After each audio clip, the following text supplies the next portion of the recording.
آغاز کرتے ہیں تقدیر قدر کیا مراد ہے، اس کا مفہوم کیا ہے اور قرآن و حدیث اس حوالے سے کیا کہتے ہیں؟ اعوذ باللہ من الشیطان الرجیم، بسم اللہ الرحمن الرحیم۔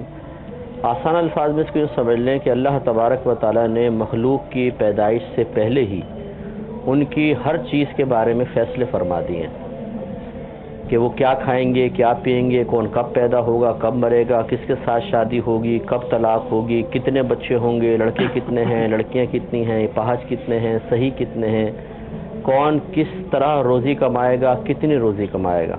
یہ سب کا سب اللہ تبارک و تعالیٰ نے ازل سے اللہ کو علم تھا اس کا، وہ جانتا ہے، اس نے یہ لوح محفوظ میں درج بھی کروا دیا۔ ٹھیک، اللہ نے قلم کو پیدا فرمایا لکھ، اس نے کہا کہ کیا لکھوں، تو اللہ تعالیٰ نے ارشاد فرمایا کہ جو کچھ ہونے والا ہے سب لکھ دے۔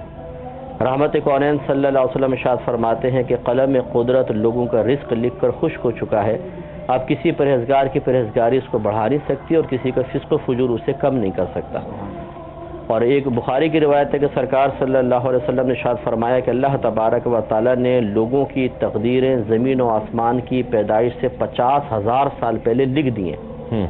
اب جو کچھ لکھوایا ہے وہ دو طرح کا ہے، ایک ایسا ہے کہ جس میں انسان مجبور محض ہے، وہ اس میں کوئی تبدیلی کر ہی نہیں سکتا، ایک ایسا ہے جس میں یک گونا اس کو اختیار دیا گیا ہے۔ ٹھیک ہے، کہ دو چیزیں، دو آپشن سامنے رکھ دیے کہ یہ اختیار کر لو یا یہ کر لو۔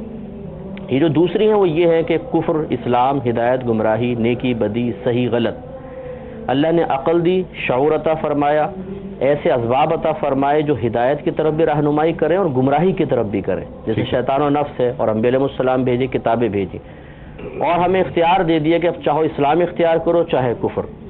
یہ ہم اس میں یک گونا اختیار رکھتے ہیں، ایک درجے کا اختیار ہے۔ باقی اس کے علاوہ جتنی بھی چیزیں ہیں سب میں ہم مجبور محض ہیں۔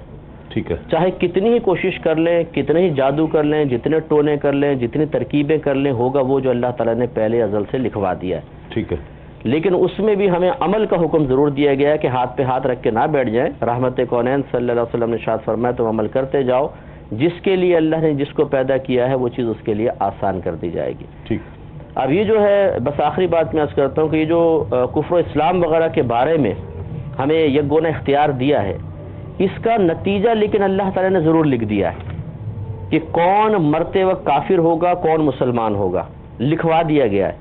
لیکن اس لکھوانے کی وجہ سے ہم مجبور محض نہیں ہو گئے کہ مثلا کسی کو جنتی لکھوایا تو پہلے بس فیصلہ کر لیا یہ جنتی ہوگا یا دوزخی ہوگا مثال کے طور پر، تو پھر تو انسان کا عمل کچھ بھی نہ رہتا، وہ کچھ بھی کرتا اس نے جنت یا دوزخ میں ہی جانا ہے۔ اس کے بارے میں علماء نے فرمایا کہ گویا کہ اللہ تعالیٰ نے اپنے علم مبارکہ سے جانا کہ کون کیا کرے گا۔